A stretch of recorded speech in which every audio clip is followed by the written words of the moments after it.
സഭ അന്നു കണ്ട ശക്തി വൈഭവം ഭൂവി പുത്തൻ പെന്തക്കോസ്തായായി തീരട്ടെ.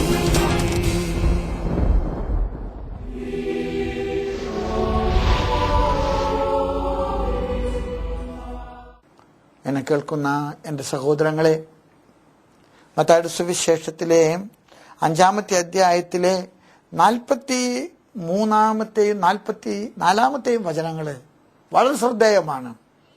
അയൽക്കാരെ സ്നേഹിക്കുക, ശത്രുക്കളെ ദ്വേഷിക്കുക എന്ന് പറഞ്ഞിട്ടുള്ളത് നിങ്ങൾ കേട്ടിട്ടുണ്ടല്ലോ. എന്നാൽ ഞാൻ നിങ്ങളോട് പറയുന്നു, ശത്രുക്കളെ സ്നേഹിക്കുവിൻ, നിങ്ങളെ പീഡിപ്പിക്കുന്നവർക്ക് വേണ്ടി പ്രാർത്ഥിക്കുവിൻ. പലപ്പോഴും നമ്മൾ ചോദിച്ചിട്ട് ദൈവം നമുക്ക് തരാതെ പോകുന്നതല്ല. നമുക്ക് നൽകപ്പെടുന്ന അനുഗ്രഹങ്ങൾ നമ്മുടെ ജീവിതത്തിലും കുടുംബങ്ങളിലും നമ്മുടെ സമൂഹങ്ങളിൽ എത്തിപ്പെടാതെ തടസ്സപ്പെടുത്തുന്നത് നമ്മുടെ മനസ്സുകളിൽ സൂക്ഷിക്കുന്ന വൈരാഗ്യം കൊണ്ടാണ്, പക കൊണ്ടാണ്.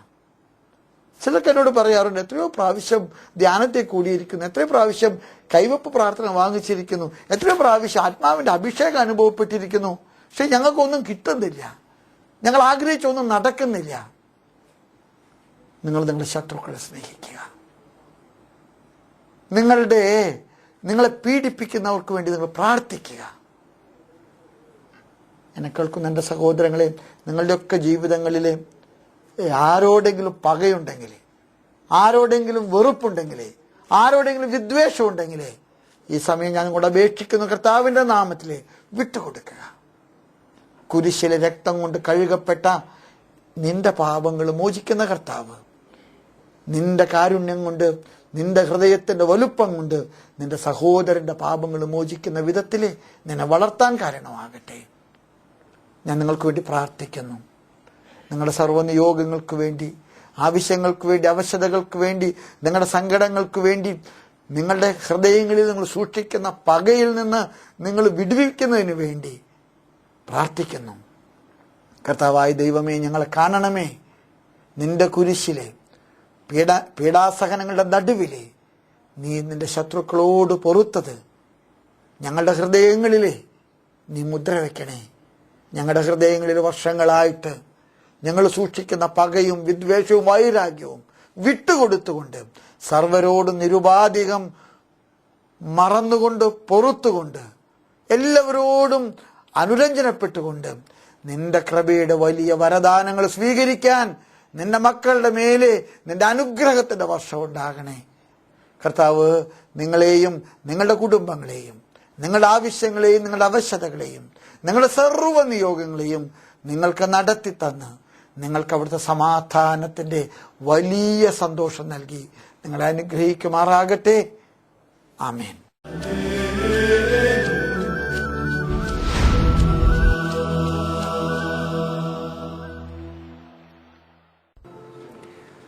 സ്നേഹമുള്ളവരെ, പരിശുദ്ധാത്മാവിൻ്റെ ശക്തി കൊണ്ട് നിറയാൻ, അഭിഷേകം കൊണ്ട് നിറയാൻ, ഒരു പുത്തൻ പെന്തക്കോസ്തായ അനുഭവത്തിന് വേണ്ടി ദാഹിക്കുന്ന നമുക്ക് ഇന്ന്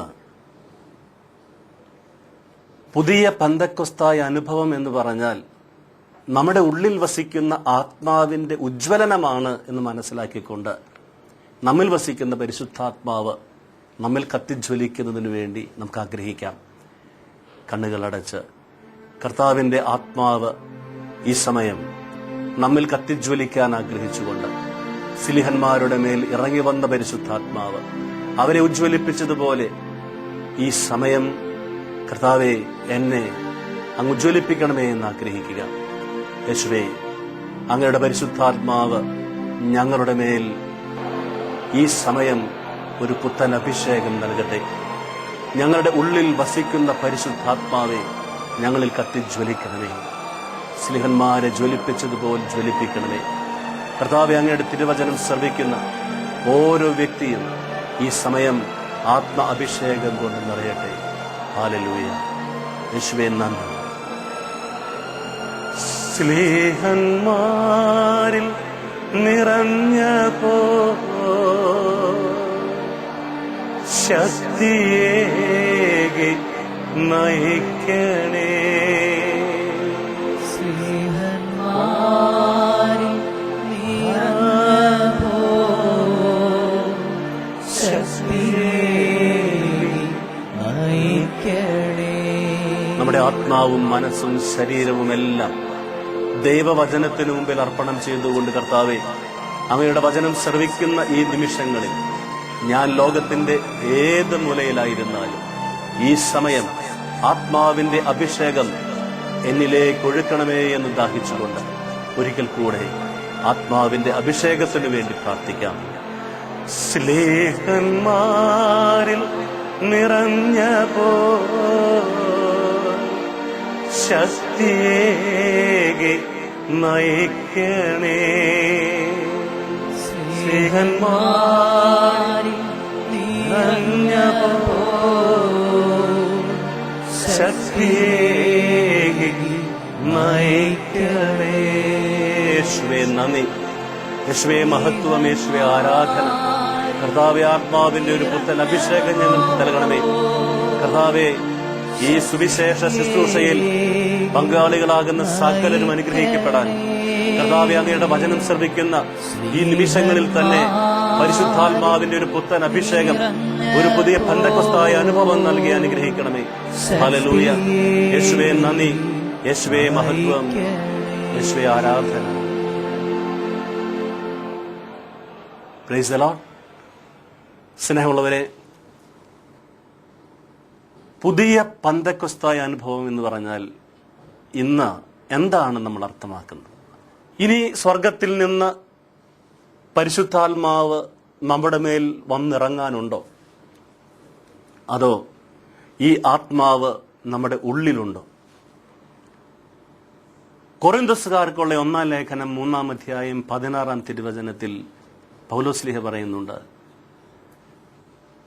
ദൈവാത്മാവ് നിങ്ങളിൽ വസിക്കുന്നുവെന്നും നിങ്ങൾ പരിശുദ്ധാത്മാവിന്റെ ആലയങ്ങളാണെന്നും നിങ്ങൾ അറിയുന്നില്ലേ? സ്നേഹമുള്ളവരെ, മാമോദീസ സ്വീകരിച്ച ഒരു വ്യക്തി ആ നിമിഷത്തിൽ തന്നെ സ്വർഗം തുറന്ന് പരിശുദ്ധാത്മാവ് ആവസിക്കപ്പെട്ട ഒരു വ്യക്തിയാണ്. എങ്കിൽ പൗലോസ്ലീഹായുടെ ചോദ്യം അതാണ്, ഞാൻ ദൈവത്തിന്റെ ആത്മാവ് വസിക്കുന്ന ആലയമാണ്, എൻ്റെ ഹൃദയത്തിൽ പരിശുദ്ധാത്മാവ് വസിക്കുന്നുണ്ട്. അപ്പോൾ ഇന്ന് ഒരു പുത്തൻ പെന്തക്കോസ്ത എന്ന് നമ്മൾ പറയുമ്പോൾ നമ്മൾ അർത്ഥമാക്കുന്നത് നമ്മുടെ ഉള്ളിൽ വസിക്കുന്ന പരിശുദ്ധാത്മാവിന്റെ ഉജ്ജ്വലനമാണ്.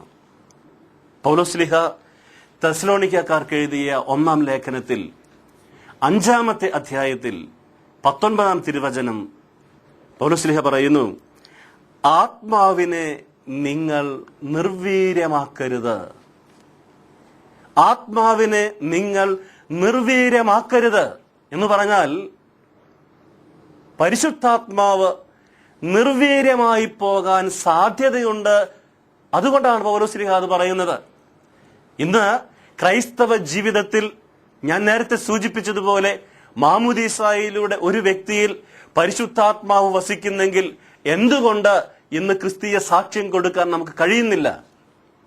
മാമോദീസ സ്വീകരിച്ചു എന്നതിനാൽ തന്നെ ഒരു വ്യക്തിക്ക് എന്തുകൊണ്ട് ഇത് സാധിക്കുന്നില്ല എന്ന് ചോദിച്ചാൽ, പരിശുദ്ധാത്മാവാകുന്ന അഗ്നി നിന്റെ ഹൃദയത്തിലേക്ക് ദൈവം മാമോദീസായിലൂടെ നിക്ഷേപിച്ചപ്പോൾ കത്തിജ്വലിക്കുന്ന ആ അഗ്നിയെ ഊതിക്കത്തിച്ചുകൊണ്ട് ഉജ്ജ്വലിപ്പിക്കാൻ നിനക്ക് കഴിയാതെ പോയി എന്നതുകൊണ്ടാണ്. പരിശുദ്ധാത്മാവ് നിന്നിൽ നിർവീര്യമായി പോയോ? ഇതൊരു ചോദ്യമാണ്. വ്യക്തിപരമായി ഞാൻ ഉത്തരം കണ്ടെത്തേണ്ട ഒരു ചോദ്യമാണ്. പ്രിയമുള്ളവരെ, പരിശുദ്ധാത്മാവ് നിർവീര്യമായാൽ എന്താ സംഭവിക്കുക? പൗലോസ്ലീഹ വളരെ വ്യക്തതയോടെ കൊറിന്തോസുകാർക്കുള്ള 1-ാം ലേഖനത്തിൽ 3-ാം അധ്യായം 3-ാം തിരുവചനത്തിൽ പറയുന്നുണ്ട്, എന്തുകൊണ്ടാണ് നിങ്ങളുടെ ഇടയിൽ ഈ തർക്കങ്ങൾ? നിങ്ങളുടെ ഇടയിൽ എന്തുകൊണ്ടാണ് ഈ അസൂയ? എന്താണ് നിങ്ങളുടെ ഇടയിൽ ഈ കലഹം? എന്താണ് നിങ്ങൾ ഇങ്ങനെ എതിർസാക്ഷ്യമായി ജീവിക്കുന്നത്? എന്താണ് ഇതിന് കാരണം? പൗലോസ്ലീഹായുടെ വാക്കുകളിൽ നിങ്ങൾ എന്തുകൊണ്ട് ജഡിക മനുഷ്യരായി? ഉത്തരം ഒന്നേയുള്ളൂ, നിങ്ങളിൽ പരിശുദ്ധാത്മാവ് നിർവീര്യമായിരിക്കുന്നു. എന്നിൽ പരിശുദ്ധാത്മാവ് നിർവീര്യമാകുമ്പോൾ എന്റെ ജീവിതത്തിന്റെ ചൈതന്യം നഷ്ടപ്പെടും. എന്നിൽ വസിക്കുന്ന പരിശുദ്ധാത്മാവ് എന്നിൽ ഉജ്ജ്വലിക്കാൻ തുടങ്ങിയാൽ എന്നിൽ സംഭവിക്കുന്ന അത്ഭുതങ്ങളുടെ നീണ്ട നിരയെക്കുറിച്ച് നമ്മൾ തുറന്ന് പടിപടിയായി ധ്യാന വിഷയമാക്കുകയാണ്. എന്താണ് പരിശുദ്ധാത്മാവാകുന്ന അഗ്നി എന്നിൽ ഉജ്ജ്വലിക്കുമ്പോൾ ഒന്നാമതായി സംഭവിക്കുന്ന അത്ഭുതം? പരിശുദ്ധാത്മാവ് ഉജ്ജ്വലിക്കുന്ന ഒരു വ്യക്തിയിൽ സംഭവിക്കുന്ന അത്ഭുതം എന്ന് പറയുന്നത് ആ വ്യക്തിയുടെ ഹൃദയത്തിൽ വിശ്വാസത്തിന്റെ വിളക്ക് തെളിയും എന്നുള്ളതാണ്. പരിശുദ്ധ പിതാവ് ഫ്രാൻസിസ് പാപ്പ വിശ്വാസ വർഷത്തിൽ പുറത്തിറക്കിയ ചാക്രിക ലേഖനത്തിന്റെ പേര് വിശ്വാസത്തിന്റെ വെളിച്ചം എന്നാണ്. എന്തുകൊണ്ടാണ് ഈ ഒരു പേര് ഈ ചാക്രിക ലേഖനത്തിന് നൽകിയത്? എന്താണ് ആ പേരിന്റെ സവിശേഷത? വിശ്വാസം എന്ന് പറയുന്നത് വെളിച്ചമാണ്. ഇരുട്ട് പിടിച്ചിരുന്ന ഒരു വ്യക്തിയുടെ ജീവിതത്തിൽ പരിശുദ്ധാത്മാവ് ഉജ്ജ്വലിക്കുമ്പോൾ ആ വ്യക്തി വലിയ വെട്ടം കാണുകയാണ്. ആ വ്യക്തിയുടെ ഉള്ളിൽ വിശ്വാസത്തിന്റെ നാളങ്ങൾ കത്തിജ്വലിക്കാൻ തുടങ്ങുകയാണ്. ഇന്ന് ധാരാളം വ്യക്തികൾ മാനസാന്തരപ്പെട്ട ദൈവത്തിലേക്ക് വരുന്നുണ്ട്. എത്രയോ വ്യക്തികളുടെ ജീവിതമാണ് മാനസാന്തരപ്പെടുന്നത്. കടുത്ത നിരീശ്വരവാദികൾ, തീവ്രവാദികൾ, വാടക ഗുണ്ടകൾ എന്നൊക്കെ പറയുന്ന മനുഷ്യര് ഒരുപക്ഷെ മനുഷ്യന് സമീപിക്കാൻ പറ്റാത്ത രീതിയിൽ കായിക ബലം കൊണ്ടും ബുദ്ധിശക്തി കൊണ്ടും ഒക്കെ വളരെയേറെ ചെറുത്തു നിന്നിരുന്ന മനുഷ്യർ ഇന്ന് എത്രയോ ലളിതമായി അവരുടെ ജീവിതത്തിൽ രൂപാന്തരപ്പെട്ട ഈശോയ്ക്ക് സാക്ഷ്യം വഹിക്കുന്നുണ്ട്. എന്താണ് അവരുടെ ജീവിതത്തിൽ സംഭവിച്ച അത്ഭുതം? വിശ്വാസമില്ലാതിരുന്ന ഒരുവൻ, അവന് പ്രാർത്ഥനയുണ്ടായിരുന്നില്ല, അവന് ദൈവത്തോട് ബന്ധമില്ല, മനുഷ്യരോട് ബന്ധമില്ല. വിശ്വാസത്തിന്റെ വെട്ടം നഷ്ടപ്പെട്ടു കഴിഞ്ഞാൽ അവൻ ഇരുട്ടിലാണ്. അവൻ പിന്നെ എന്തും ചെയ്യും. അത്തരത്തിൽ ജീവിച്ചിരുന്ന ഒരു വ്യക്തിക്ക് വെട്ടം കിട്ടിക്കഴിയുമ്പോൾ അവന്റെ ജീവിതത്തിൽ അത്ഭുതകരമായിട്ട് അവൻ ഈ പ്രകാശത്തിൽ വ്യാപരിക്കുന്നത് നമ്മൾ കാണുന്നു. അവന്റെ ജീവിതത്തിൽ ഒരു അത്ഭുതം സംഭവിച്ചു കഴിഞ്ഞു. പ്രിയമുള്ളവരെ, വിശ്വാസം എന്ന് പറയുന്നത് ദൈവത്തിന്റെ ദാനമാണ്, പരിശുദ്ധാത്മാവിന്റെ വരമാണ്. ആ വരമാണ്, ആ ദാനമാണ് നമ്മുടെയൊക്കെ ജീവിതത്തിൽ ആത്മ ഉജ്ജ്വലനത്തിന്റെ ആദ്യ അത്ഭുതം എന്ന് പറയുന്നത്. അവൻ വിശ്വാസത്തിലേക്ക് വന്നു. അതുകൊണ്ടാണ് മാമോദീസ സ്വീകരിച്ച ഒരു വ്യക്തിയെ വിശ്വാസി എന്ന് വിളിക്കുന്നത്. ഈ വെട്ടം നഷ്ടപ്പെടുമ്പോൾ മനുഷ്യന് പലതും നഷ്ടമാകും. നമ്മുടെയൊക്കെ ജീവിതത്തിൽ ഒരുപക്ഷെ നമുക്ക് വിശുദ്ധി നഷ്ടപ്പെടുന്നു, സമാധാനം നഷ്ടപ്പെടുന്നു, സന്തോഷം നഷ്ടപ്പെടുന്നു, ബന്ധങ്ങൾ നഷ്ടപ്പെടുന്നു. ഭൗതികമായ ജീവിതത്തെക്കുറിച്ച് ചിന്തിക്കുമ്പോൾ പല ഐശ്വര്യങ്ങളും നമുക്ക് നഷ്ടപ്പെടുന്നു, സമ്പത്ത് നഷ്ടപ്പെടുന്നു, പല തകർച്ചകൾ. ഇങ്ങനെ ഒരു വലിയ നഷ്ടപ്പെടലിന്റെ പട്ടിക നമ്മുടെയൊക്കെ ജീവിതത്തിലുണ്ട്. നിന്റെ ആത്മീയമായ ജീവിതത്തിൽ, നിന്റെ മാനസികമായ ജീവിതത്തിൽ, നിന്റെ ശാരീരികമായ ജീവിതത്തിൽ, നിന്റെ ഭൗതിക ജീവിതത്തിൽ, നിന്റെ ബന്ധങ്ങളിൽ നിനക്ക് എന്തൊക്കെ നഷ്ടപ്പെട്ടിട്ടുണ്ടോ ആ നഷ്ടപ്പെടലിന്റെ മുമ്പിലിരുന്ന് നീ വിലപിക്കുമ്പോൾ ഓർക്കുക, ഈ നഷ്ടപ്പെട്ടത് കണ്ടെത്താൻ എങ്ങനെയാണ് സാധിക്കുക? ലൂക്കായുടെ സുവിശേഷത്തിൽ 15-ാം അധ്യായത്തിൽ 8 മുതലുള്ള തിരുവചനങ്ങളിൽ ഈശോ പറയുന്ന ഒരു കൊച്ച് ഉപമയുണ്ട്. കാണാതായ നാണയത്തെ അന്വേഷിക്കുന്ന സ്ത്രീയെക്കുറിച്ചാണത്. പരിശുദ്ധ പിതാവ് തന്റെ ചാക്രിക ലേഖനത്തിൽ ഇത് പരാമർശിക്കുന്നുണ്ട്. കാണാതെ പോയ നാണയം അന്വേഷിക്കുന്ന സ്ത്രീ. തിരുവചനം പറയുന്നു, അവൾ വിളക്ക് കൊളുത്തി അവളുടെ വീടിന്റെ അകം മുഴുവനും തൂത്തുവാരിക്കൊണ്ട് അന്വേഷിക്കുകയാണ്, എവിടെയാണ് ഈ നാണയം. അത് കിട്ടുമ്പോഴുള്ള അവളുടെ സന്തോഷം, ആ സന്തോഷത്തെ സ്വർഗത്തിന്റെ സന്തോഷമായി കർത്താവ് പറയുന്നുണ്ട്. ഒരു പാപി മാനസാന്തരപ്പെടുമ്പോൾ ഉണ്ടാകുന്ന സ്വർഗത്തിലെ സന്തോഷം, സ്വർഗത്തിലും ഭൂമിയിലും അത്ഭുതകരമായ ഒരു സന്തോഷത്തിന്റെ അനുഭവം നഷ്ടപ്പെട്ടത് തിരിച്ചു കിട്ടുമ്പോൾ ഉണ്ടാകുന്നു. ഇത് ധൂർത്തപുത്രന്റെ കഥയിലും കാണാതെ പോയ ആടിനെ കണ്ടുകിട്ടുമ്പോഴും ഒക്കെ സംഭവിക്കുന്നതായി ലൂക്കായുടെ സുവിശേഷം 15-ാം അധ്യായത്തിൽ ഈശോ പറയുന്നുണ്ട്. സ്വർഗത്തിൽ സന്തോഷം, സ്വർഗത്തിൽ ഏറ്റവും അധികം സന്തോഷം ഈ കാണാതെ പോയതിനെ തിരിച്ചു കിട്ടലാണ്, പാപിയുടെ മാനസാന്തരമാണെന്ന് പറയുമ്പോൾ പ്രിയമുള്ളവരെ, അത് സ്വർഗത്തിലെ സന്തോഷം മാത്രമല്ല, ഈ ഭൂമിയിലെ സന്തോഷം കൂടിയാണ്. ഒരു വ്യക്തിയുടെ ജീവിതത്തിലെ സന്തോഷമാണ്. എന്റെ ജീവിതത്തിൽ എനിക്ക് നഷ്ടപ്പെട്ടു പോയ വിശുദ്ധി വീണ്ടും കിട്ടുമ്പോൾ എന്റെ ജീവിതത്തിലുണ്ടാകുന്ന സന്തോഷം അവർണ്ണനീയമാണ്. നഷ്ടപ്പെട്ടത് കണ്ടെത്തണമെങ്കിൽ വിളക്ക് കൊളുത്തി അന്വേഷിക്കുക എന്ന് പറയുന്ന ഈ സൂചന തീർച്ചയായിട്ടും വിശ്വാസത്തിന്റെ വെളിച്ചത്തിലുള്ള ഒരു അന്വേഷണമാണ്. നിന്റെ ജീവിതത്തിൽ എന്തൊക്കെ നഷ്ടപ്പെട്ടിട്ടുണ്ടെങ്കിലും നീ വിശ്വാസത്തിന്റെ കണ്ണുകൊണ്ട് നോക്കിക്കാണുക. നിന്റെ രോഗം, നിന്റെ ആരോഗ്യം നഷ്ടപ്പെടുത്തി, നിന്റെ ജീവിതത്തിലെ പരാജയങ്ങളും പാപങ്ങളും ഒരുപക്ഷെ നിന്റെ ബന്ധങ്ങൾ നഷ്ടപ്പെടുത്തി, നിന്റെ സമാധാനം നഷ്ടപ്പെടുത്തി. ഇവിടെയെല്ലാം ലോകത്തിന്റെ കണ്ണുകൊണ്ട് നീ നോക്കിക്കണ്ടാൽ സ്വയം പഴിച്ച, മറ്റുള്ളവരെ പഴിച്ച നിന്റെ ജീവിതത്തിൽ നിരാശപ്പെട്ട് കഴിയും. എന്നാൽ വിശ്വാസത്തിന്റെ കണ്ണുകൊണ്ട് നോക്കുന്നവന് പ്രത്യാശയുണ്ട്. റോമാക്കാർക്കുള്ള ലേഖനം 8-ാം അധ്യായം 28-ാം തിരുവചനത്തിൽ അതാണ് പൗലോസ്ലീഹ പറയുക, ദൈവത്തെ സ്നേഹിക്കുന്നവർക്ക്, അവിടുത്തെ പദ്ധതി അനുസരിച്ച് വിളിക്കപ്പെട്ടവർക്ക് സകലതും നന്മയ്ക്കായി പരിണമിക്കും. വിശ്വാസത്തിന്റെ ഈ അഗ്നിജ്വാല മനുഷ്യ ഹൃദയങ്ങളിൽ കത്തിജ്വലിക്കുമ്പോൾ പ്രിയമുള്ളവരെ, അവിടെയാണ് ലോകം സമാധാനം കണ്ടെത്തുന്നത്, കുടുംബങ്ങൾ സമാധാനം കണ്ടെത്തുന്നത്. ഇന്ന് എന്തുകൊണ്ടാണ് ലോകം സമാധാനം നഷ്ടപ്പെട്ട് ഇതുപോലെ വലയുന്നത്? എന്തുകൊണ്ടാണ് ഇന്ന് പല കുടുംബങ്ങളും തകരുന്നത്? അടിസ്ഥാനപരമായി ആത്മീയ ഭാഷയിൽ അതിനുള്ള ഉത്തരമൊന്നാണ് വിശ്വാസത്തിന്റെ ശൂന്യത, ശുഷ്കത.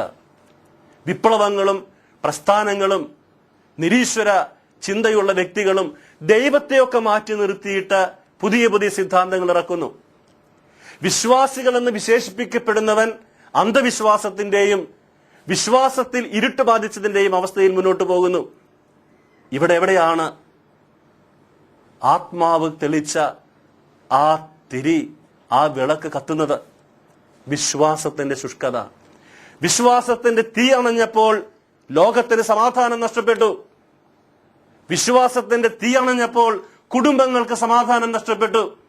വിശ്വാസത്തിന്റെ തീ അണയുമ്പോൾ നിനക്ക് സമാധാനം നഷ്ടപ്പെടുമെന്നതിന് പുതിയ സിദ്ധാന്തങ്ങളുടെ ആവശ്യമില്ല. അതുകൊണ്ടാണ് ഈശോ തന്റെ അപ്പസ്തോലന്മാരോട് ക്രിസ്തു ശിഷ്യന്മാർ എങ്ങനെ ജീവിക്കണം എന്ന് ഉപദേശം കൊടുക്കുമ്പോൾ ലൂക്കായുടെ സുവിശേഷം 17-ാം അധ്യായം 1 മുതലുള്ള തിരുവചനങ്ങളിൽ ആ ഉപദേശങ്ങളുടെ മുൻപിലിരുന്നിട്ട് ഇത് എങ്ങനെ ജീവിക്കുമെന്ന ആശങ്കയോടെ ലൂക്കായുടെ സുവിശേഷം 17-ാം അധ്യായം 5-ാം തിരുവചനത്തിൽ അപ്പസ്തോലന്മാർ കർത്താവിനോട് പറയുന്നത്, കർത്താവേ, ഞങ്ങളുടെ വിശ്വാസം വർദ്ധിപ്പിക്കണമേ. കർത്താവേ, ഞങ്ങളുടെ വിശ്വാസം വർദ്ധിപ്പിക്കണമേ. കാരണം അവർക്ക് മനസ്സിലായി, ഈ ക്രിസ്തീയ ജീവിതം, ഈ ക്രിസ്തു ശിഷ്യത്വം, ഇന്ന് നീ ഞങ്ങളോട് പറയുന്ന ഈ വചനങ്ങൾ ജീവിക്കണമെങ്കിൽ ഞങ്ങൾക്ക് വിശ്വാസം ആവശ്യമാണ്. മാത്രമല്ല, ഞങ്ങളുടെ ജീവിതത്തിന്റെ ആത്യന്തികമായ വിജയം എന്ന് പറയുന്നത് ഈ വിശ്വാസത്തിന്റെ പിൻബലത്തിലാണ്.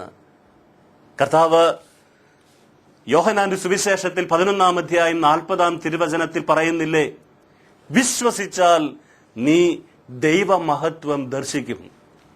ഈ ദൈവമഹത്വം ദർശിക്കാൻ ആഗ്രഹിച്ച ക്രിസ്തു ശിഷ്യത്വത്തിന്റെ ജീവിതം ഈശോ വിഭാവനം ചെയ്യുന്നത് പോലെ ജീവിക്കാൻ ആഗ്രഹിച്ച് കൊതിയോടെ അവർ പ്രാർത്ഥിച്ച പ്രാർത്ഥനയാണ്, കർത്താവേ, ഞങ്ങളുടെ വിശ്വാസം വർദ്ധിപ്പിക്കണമേ. വിശ്വാസത്തിന്റെ വർധനവ്, വിശ്വാസത്തിന്റെ ഉജ്ജ്വലനം, പ്രിയമുള്ളവരെ, പരിശുദ്ധാത്മാവിന്റെ ഉജ്ജ്വലനത്തിന്റെ പുത്തൻ പന്തക്കൊസ്ത അനുഭവത്തിന്റെ ആദ്യ അത്ഭുതമാണ്. അതുകൊണ്ടാണ് ദൈവീക പുണ്യങ്ങളിൽ ഒന്ന് വിശ്വാസം എന്ന് സഭ പഠിപ്പിക്കുക. കർത്താവേ, ഞങ്ങളുടെ വിശ്വാസം വർദ്ധിപ്പിക്കണമേ എന്ന് അപ്പസ്തോലന്മാരോട് ചേർന്ന് പ്രാർത്ഥിച്ചുകൊണ്ട് നമുക്ക് കരമുയർത്തി കർത്താവിന്റെ ആത്മാവിന്റെ അത്ഭുത ശക്തിയാൽ വിശ്വാസത്തിന്റെ അത്ഭുതകരമായ അനുഭവം ഞങ്ങൾക്ക് തരണമെന്ന് പ്രാർത്ഥിക്കാം. യേശുവേ നന്ദി, യേശുവേ മഹത്വം, യേശുവേ ആരാധന. ഹല്ലേലൂയ. കർത്താവായ ഈശോയെ, അങ്ങ് ഞങ്ങൾക്ക് നൽകിയിരിക്കുന്ന ഏറ്റവും വിശിഷ്ടമായ ദാനമാണല്ലോ വിശ്വാസം. പരിശുദ്ധാത്മാവ് ഞങ്ങളുടെ ജീവിതത്തിൽ ഉജ്ജ്വലിക്കുമ്പോൾ കർത്താവെ, അത്ഭുതകരമായി ഞങ്ങളിൽ സംഭവിക്കുന്ന അവിശ്വാസത്തിന്റെ ആഴപ്പെടൽ, വിശ്വാസത്തിന്റെ അത്ഭുതകരമായ നിറവ് ഞങ്ങൾക്ക് തരണമേ. ഈശോയെ, വിശ്വാസം നഷ്ടപ്പെട്ട് നിരീശ്വരത്വത്തിന് പുറകെ പോയിരിക്കുന്നവർ, വിപ്ലവ പ്രസ്ഥാനങ്ങൾക്ക് പുറകെ പോയിരിക്കുന്നവർ, ദൈവത്തെ നിഷേധിച്ച് കഴിയുന്നവർ, പള്ളിയും പ്രാർത്ഥനയും വിശുദ്ധ കൂദാശകളും നിഷേധിച്ച് കഴിയുന്നവർ, അത്ഭുതകരമായി നിന്റെ അത്ഭുത ശക്തിയാൽ, ആത്മാവിന്റെ അഭിഷേക ശക്തിയാൽ നവീകരിക്കപ്പെടട്ടെ, മാനസാന്തരപ്പെടട്ടെ. കർത്താവേ, ഇപ്പോൾ അങ്ങയുടെ വചനം ശ്രവിച്ചുകൊണ്ടിരിക്കുന്ന സകല മക്കളിലേക്കും വിശ്വാസത്തിന്റെ ശക്തി അയക്കണമേ, വിശ്വാസത്തിന്റെ തിരിതെളിക്കണമേ. ആത്മാവിന്റെ ഉജ്ജ്വലനത്തിൽ, വിശ്വാസത്തിന്റെ വെളിച്ചത്തിൽ അത്ഭുതകരമായി ജീവിതത്തിൽ നഷ്ടപ്പെട്ടു പോയ ഐശ്വര്യം വീണ്ടെടുക്കാൻ, കൃപകൾ വീണ്ടെടുക്കാൻ കർത്താവെ അങ്ങ് അനുഗ്രഹം വർഷിക്കണമേ. കർത്താവിന്റെ കൃപ, പിതാവിന്റെ സ്നേഹം, പരിശുദ്ധാത്മാവിന്റെ ആവാസം നമ്മോടുകൂടെ ഉണ്ടാകട്ടെ. ആമേൻ.